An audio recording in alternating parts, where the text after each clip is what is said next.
Once your period comes back, those cycles might not be regular. That's super, super common. They can be heavier, they can be lighter, they can last longer, they can be shorter, and they can skip a month or two and come back. And it can just be a little wonky as those hormones are returning to normal and your body is getting into, I'm going to have a period every month and we're going to be back into normal cycles.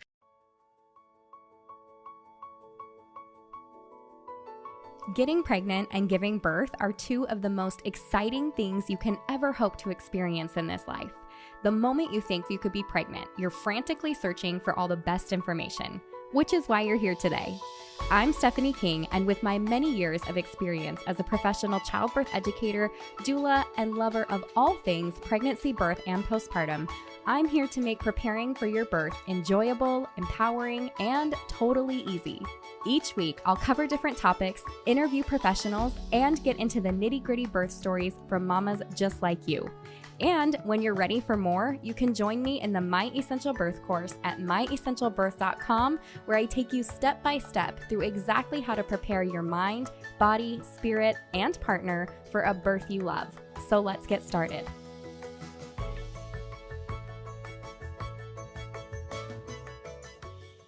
Welcome back to the Pregnancy and Birth Made Easy podcast.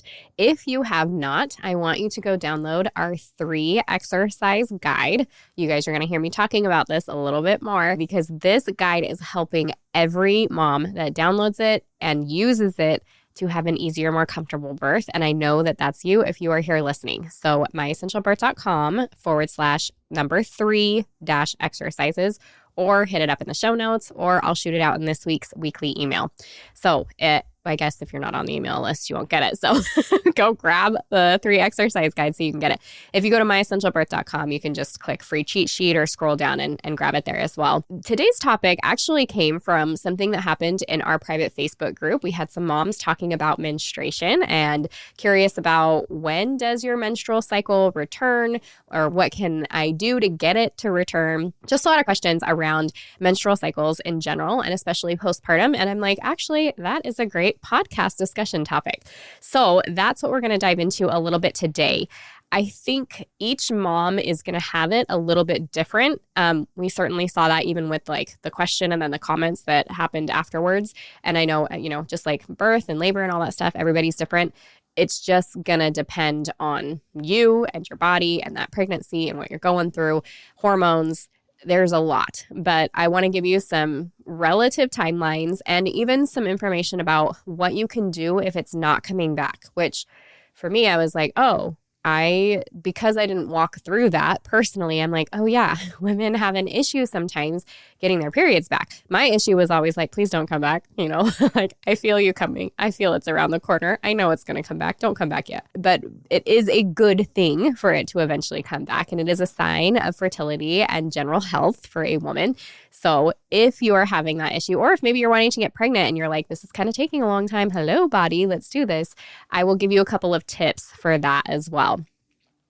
I thought it would help, though, if we started off by kind of what happens immediately after birth, just so that you understand the process, what you're looking at, how much you can expect, because yes, 100% I go over this in great detail in the birth course, but if you're not taking a birth course, this might not be something that's covered. And even in other birth courses, they may not go over it. It's something I've actually added. So that could be the case as well. But let's talk about right after birth and what that looks like. Now, remember, whether or not you gave birth vaginally or by cesarean, you still have to bleed for a decent amount of time because one doesn't have anything to do with the other, which in my younger pregnant years, I was like, why? Like, you took the baby out through my belly. Shouldn't we be done with the bleeding? But it really has nothing to do with that. It has to do with your uterus and the lining and everything that has happened to grow and birth that baby. And now it all needs to shed and clean and repair. And so that is part of the process. We call the first bit of bleeding that happens immediately after postpartum lochia. And it's going to consist of, so get ready if you are a nauseous mom. I do not want to trigger nausea in anybody at this moment. Or if you just get grossed out, I'm just going to give you this little moment here to pause and maybe think about completing the next sentence, which is, it will be lots of blood and mucus and uterine tissue. It's not that you're going to see all of that necessarily or be able to pinpoint any of it. It's just going to be a lot of bleeding. There will probably look like there's some clotting and stuff in there. It's all very normal, and it's just a lot of that repair, like I was talking about. It's going to start off very heavy, so immediately after giving birth. And remember, the thing that we're trying to avoid is that postpartum hemorrhage. We don't want any excessive bleeding, and so you'll have your providers kind of checking for all that. So after that initial and they get all of that under control, you're still going to have some heavy bleeding, and you can even have some blood clotting, even bigger blood clotting, all the way through that first 24 hours. So, and bigger blood clotting would be like golf ball sized. You'll be changing your pad pretty often, and there are some different ways that you can help with that healing. So oftentimes they will give you like an ice pack or like a little diaper or pad filled with ice. They kind of like break it open and put the ice in there and like put it all against there. And that can feel really good.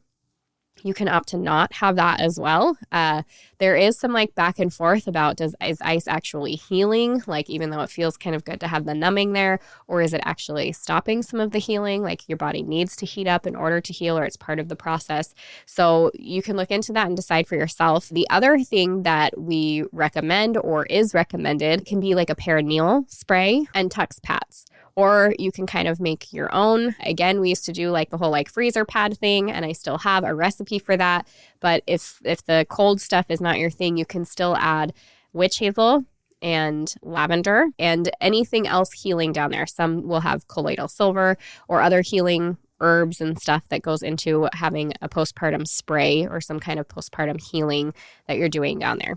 So when we say for moms to do this, you just spray it directly on the pad and then put it against your skin. So if that's something that you're interested in, you can totally do that. And now, after the first day, you can still expect to see some clots, but they're going to start to get much smaller, even like the size of an eraser. So it's cleaning out, it's getting all the big tissues out, and then you start seeing those tinier ones. And at this point, you shouldn't be having those like big, heavy flow that they're concerned about unless you're having some hemorrhage issues. And so that would be a separate thing. If you do start to do a little bit too much and kind of pick up your physical activity, you're picking up your baby a lot, you're walking up and down the stairs, you're moving around a lot, then that bleeding can increase. And that can happen at any time. So maybe you take the first several days or even the first week and you're just really chill, and that bleeding kind of, you're noticing it's tapering, or at least getting a little bit slower. But then you pick up your activity and you notice it's becoming a little heavier. That's going to be your sign to dial it back a notch. So if you're having heavy bleeding, you're having less bleeding, and then you start having more, pay attention to your physical activity. Overall, most bleeding is done by about 5 to 6 weeks postpartum. And during this time, you have to remember it's not like a period bleeding. So you don't want to stick anything in the vagina. No tampons allowed, nothing like that. And so you'll be, when you're getting sent home from your birthplace, whether that's hospital or even if you're at home, they're going to give you these like big, massive, they're like Chuck's Pads diapers. And you get these big mesh underwear and you put these things on. I know a lot of women, and we even recommend, if you would like, you can grab Depends or just like something easier to kind of throw on. But there is a lot of bleeding, and it's that like free bleeding where you can't stop it with a tampon or anything like that. You wouldn't want to anyways. It would be super uncomfortable to try and put anything in there like right after giving birth anyways. So just remember that this is not your period. This is just a cleaning up of everything that happened during birth. And that's where things start to vary mom to mom as far as when you can actually see vaginal bleeding that has to do with menstruation. So if you're not breastfeeding, oftentimes, most of the time, that menstruation can come back pretty much right away. If you choose not to breastfeed for whatever reason, just know that you will likely start your period even the next cycle. It can come back just right away. And the reason is because when you are breastfeeding, your body is producing prolactin and oxytocin, and those are things that signal to your body to not bleed, that we don't need to do that right now. They suppress ovulation, both of those hormones. So that is why you see a little bit of a break from having a cycle, which I don't know about you guys, but And I know it is rare and it does happen that women have their periods during pregnancy, but like one of my favorite parts of pregnancy was not having to worry about a period. It was so awesome. So if we can extend that a little bit, I was all for it. I just think it's so great. A mom that is exclusively breastfeeding and feeding her baby with the feeding cues, especially early on, like when you're feeding every 2 to 3 hours and you're nursing through the night and all of that stuff, it's the more breastfeeding that you have, the more that's going to signal to your body not to start your cycle. However, even a mom that exclusively breastfeeds and breastfeeds on demand can get her cycle back, and it can happen very quick. So I know I'm going to have some of you that are like, but it's not fair. I did everything. I was nursing and no other things in the mouth and whatever. And we still got our period back. And I am so sorry if that is you, but it can happen. If you are exclusively breastfeeding though, it's generally around 6 months that you can expect for your period to not come back. Now, usually because you could have your baby at the breast 24/7 and it can still return early, like I talked about. You can also go past the 6 months. And like I said, there are women at 12 or 16 or 18 months who don't have their period back yet, even though baby's not exclusively breastfed.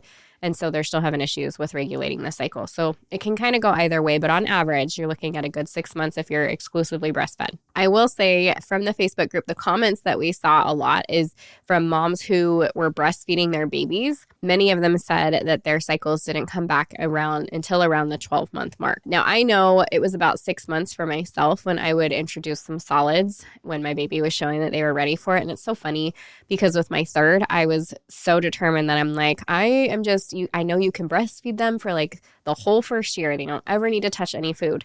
And I didn't know that with the other two. And so I was like, I for sure am going to do that this time. I'm just going to let it be what it is, whatever.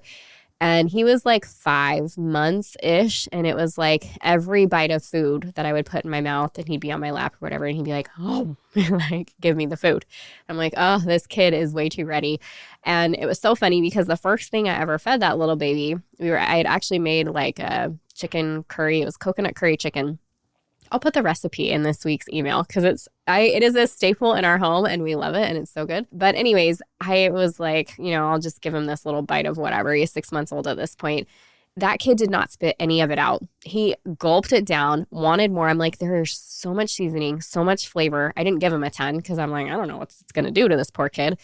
But he loved it.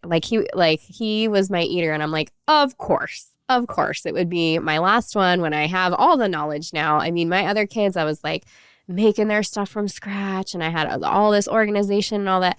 And I did end up doing that for him too. But they were so picky. Like it wasn't even that I know if you guys are listening that like some kids are just picky. I'm just going to say it. And I know it's true because I offered things to all of my kids and some were just pickier than others. Like my third ate everything I gave him. And every time I was like, kind of like holding my breath, is he going to eat this? Totally ate it. I don't know where I got off on that tangent, but if you are a mom and you are struggling with a child that is a little picky, I get it. It is hard.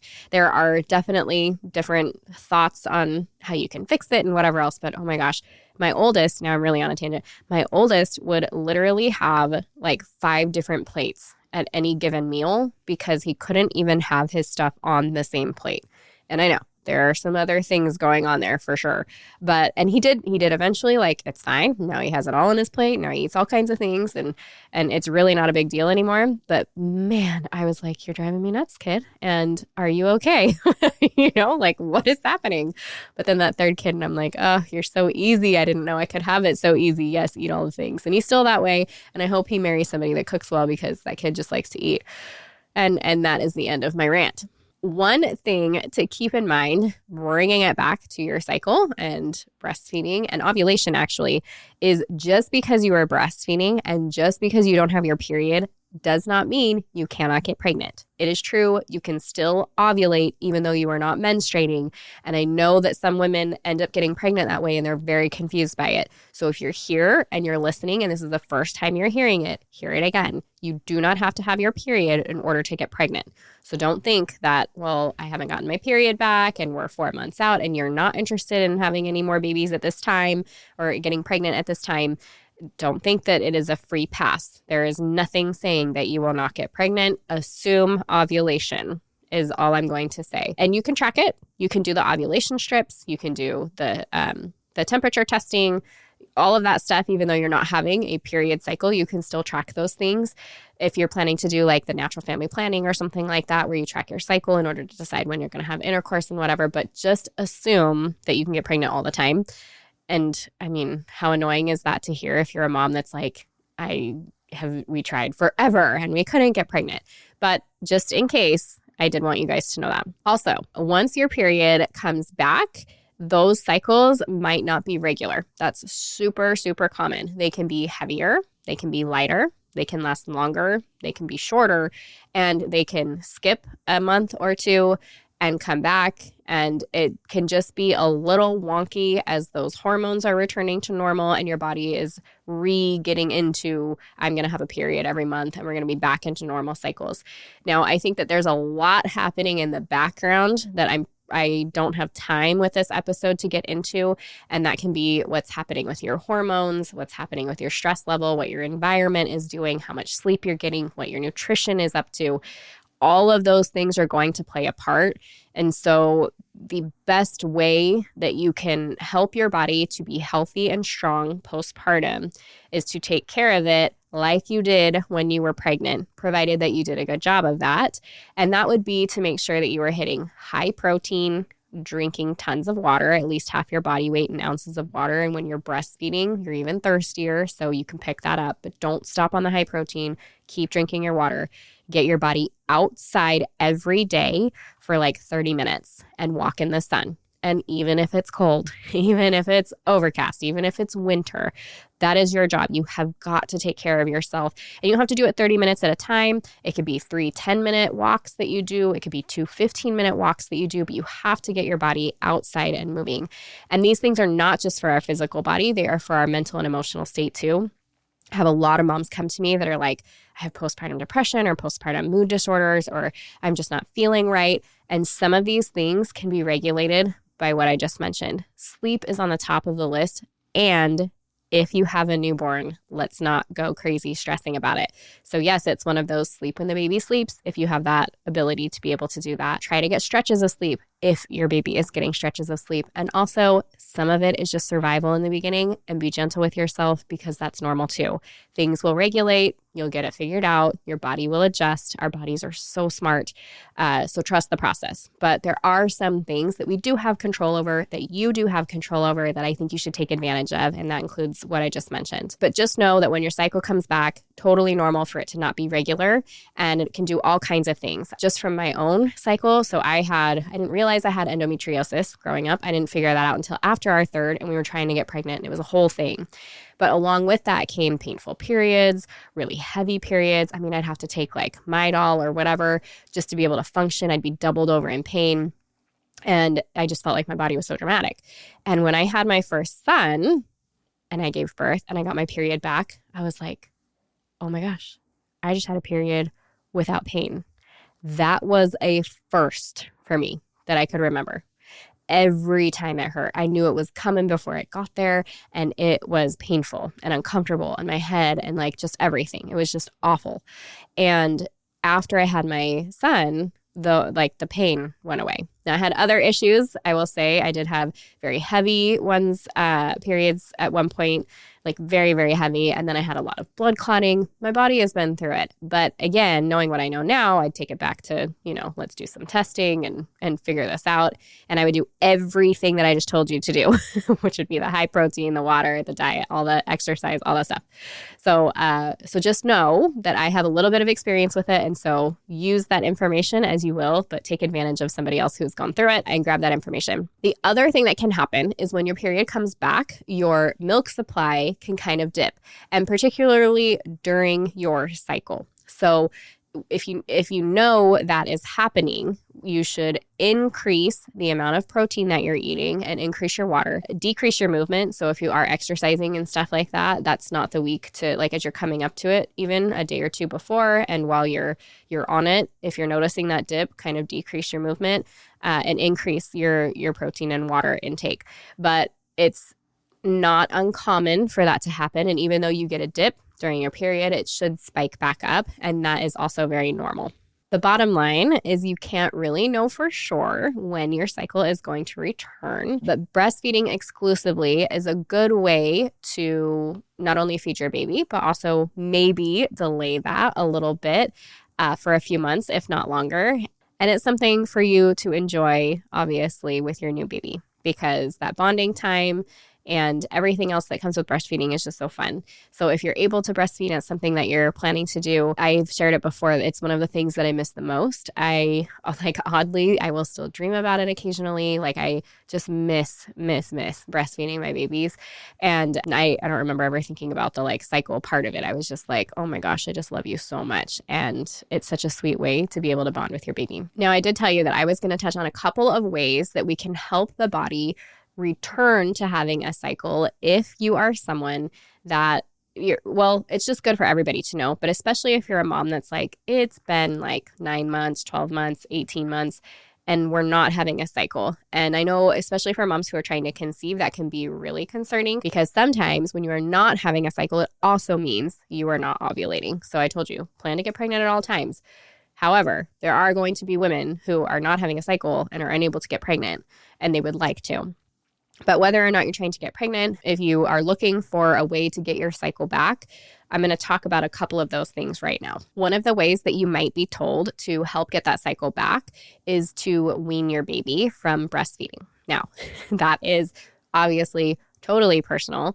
And also, you should know that it doesn't always work that way. So even if you wean your baby, you might not get your cycle back. So you might want to try some of these other ideas first and then kind of use that as a last resort, or not. Maybe you decide, no, I would still rather breastfeed my baby and I'll worry about this other stuff later.